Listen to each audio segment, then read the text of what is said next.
Let's have Steve know the story, and it's a little complicated, this one story, but it has to do with a patient and about a brain tumor. The thing I have to tell you, though, is the discovery of the brain tumor, how it was discovered, and all the little steps that went on. Things kind of fell into place, but let me go ahead and start from the very beginning. And the very beginning is, the patient lives in this area, and the brother came out to visit, and the brother wanted to take a walk around and see, the neighborhood, see what's going on. So, they started to walk around, and the patient was telling me about a week before he was starting to have some symptoms. His eyes were blurry. Sometimes they kind of crossed, and he had some headaches, so on and so forth. But he just, wrote it off that maybe he needs a prescription of glasses, so on and so forth. But anyway, they're walking around the block, and off, a little bit off to the right there, and there's a fenced area, and there are two dogs, and the dogs are known to be really ferocious. They're tough dogs. They're there to protect, basically.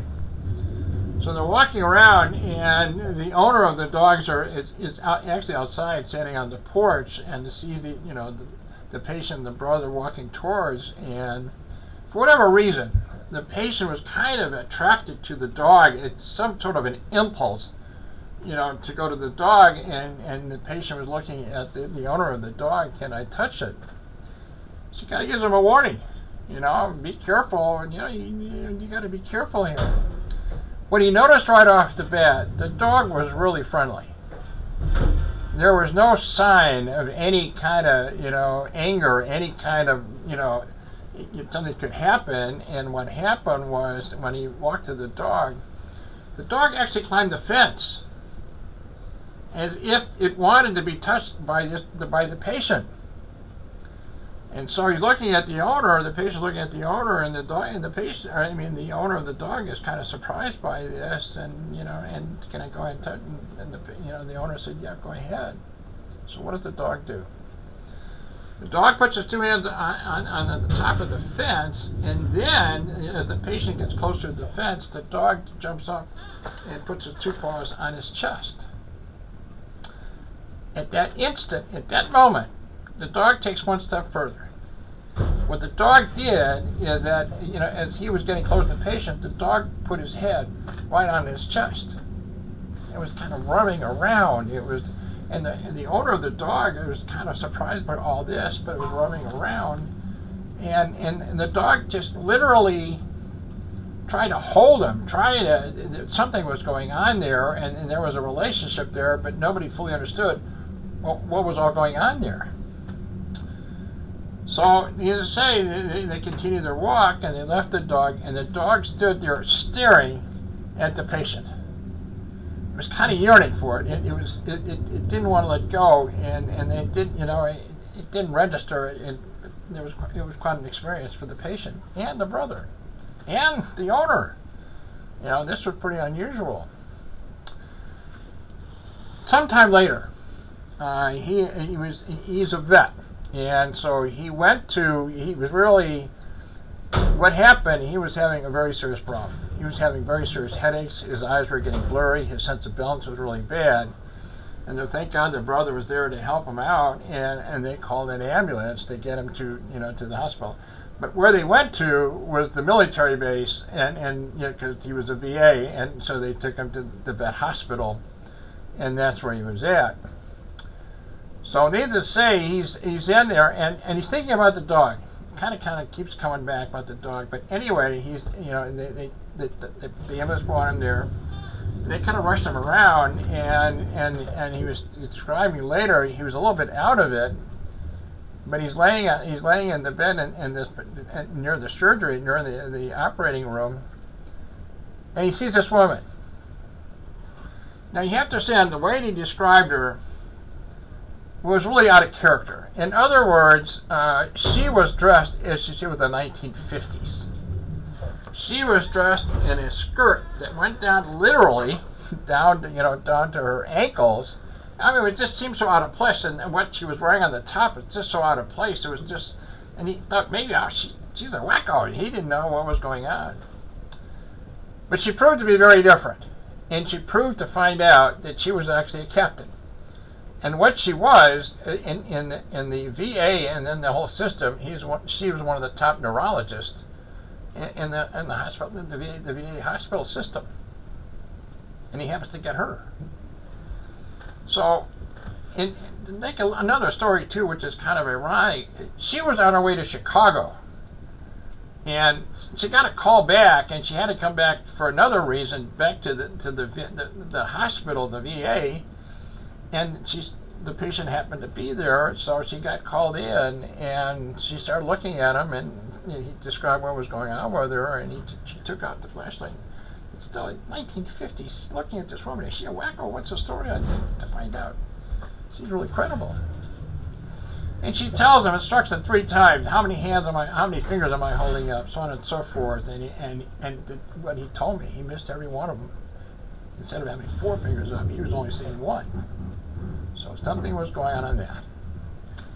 So they're in the VA, and she knew the doctor knew there was a real serious problem going on here. So because she was a captain and the ranking that she had in the VA system, needed to get 2 CAT scans, and they were done very quickly, and the results were done very quickly.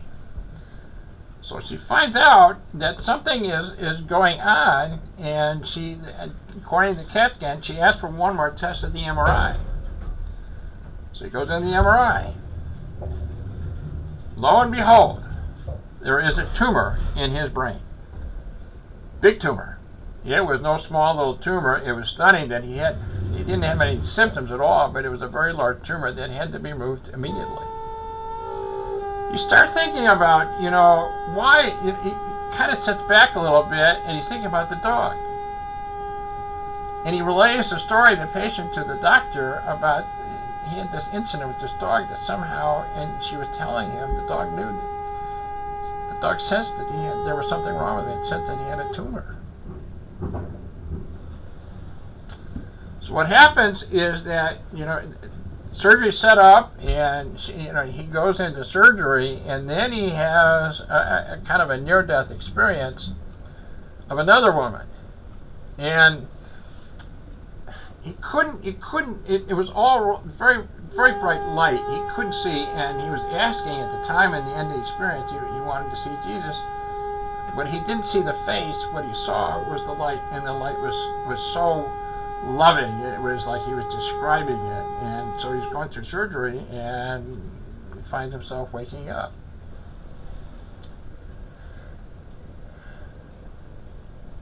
You have to understand, things kind of fell into place. And he was also talking about a church. He's from Connecticut, and that's where he's from, and he's from Connecticut, and he had started a new church, and he said the church was just absolutely wonderful. All the people welcomed him in like he was a perfect stranger, and they welcomed him in as one of their own. He was so taken by it. And they still call him today. I mean, he's still in the hospital. They call him to check almost every day. They're calling to see how he's doing. But things kind of fall into place, everybody. You have to understand, and we've talked about this before, God does watch out for you.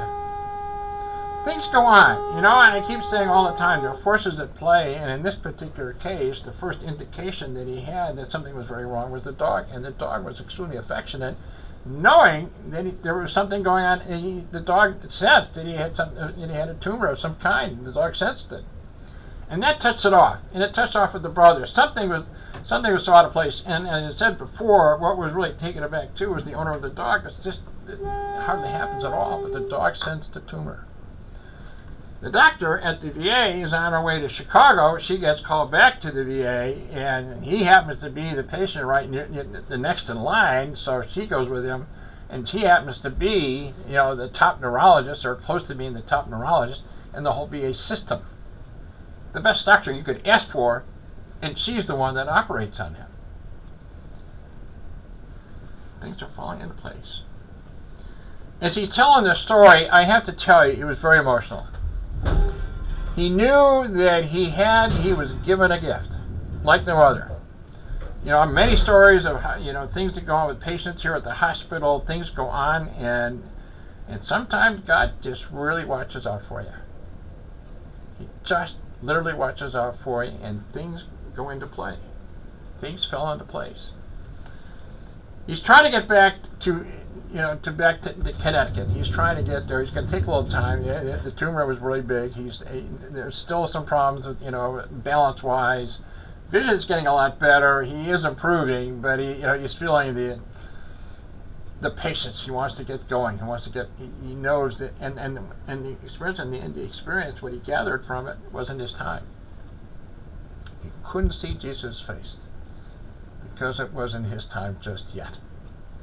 In that particular case, and he saw this another angelic woman that was supposed to be, and he said she was just beautiful.